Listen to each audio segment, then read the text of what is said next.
What is the current state of financial forensics? You mentioned WorldCom, Enron. Everyone's very familiar in these current economic times with the Madoff scandal and on and on. I mean, it seems like there's such a prevalence of these occurrences going on. Tell us about this industry and what's happening right now that's relevant to this field of training. There's a fascinating dynamic going on there, Brian. When people think about corporate collapses, they automatically go to WorldCom and Enron and others. But for students of accounting, you realize it's merely a cycle that runs about every 20 to 30 years. For example, in the early part of the century, before the Securities and Exchange Commission was formed, there were issues that became to be known as the Ponzi scheme, Charles Ponzi. Then later than that, about the 30s or so, came the Ultramare scandal, and that was a giant company that caused a major collapse. And then a number of years after that, the 40s or 50s or 60s, was what was called the equity funding scandal. The interesting thing about equity funding, it was the time that I was in the accounting profession, learning in college, and it was considered the darling of the country at the time. Everyone wanted a piece of it.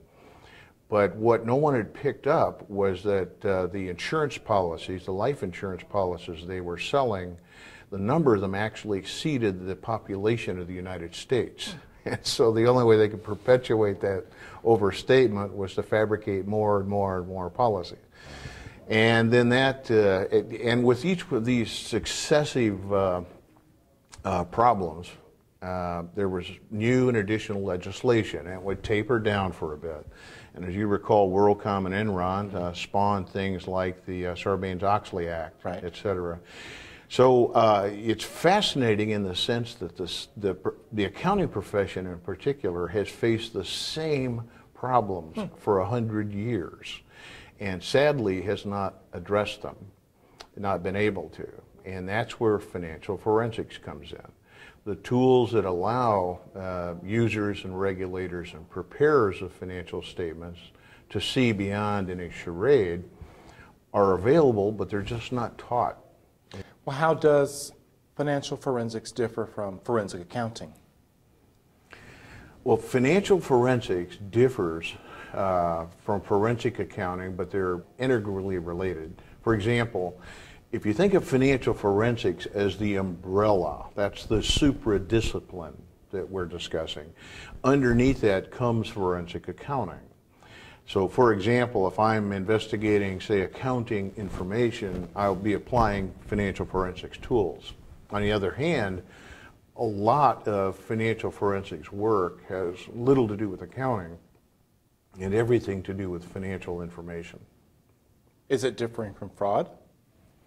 Well, it's different from fraud, but related to fraud. Let's take that one more step. The financial forensics umbrella that I mentioned just a moment ago, with regard to being the supra-discipline, forensic accounting falls under that. Likewise, fraud is another subset. For example, if I'm conducting fraud analysis, I am indeed conducting financial forensics tools and techniques.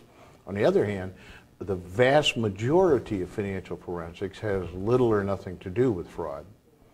For example, if we're often asked in a due diligence exercise, Company A and Company B merged, and shortly after that they had financial problems. And someone will ask us to come in and determine what occurred and why the problems are there. So nothing to do with fraud, but everything to do with financial forensics tools.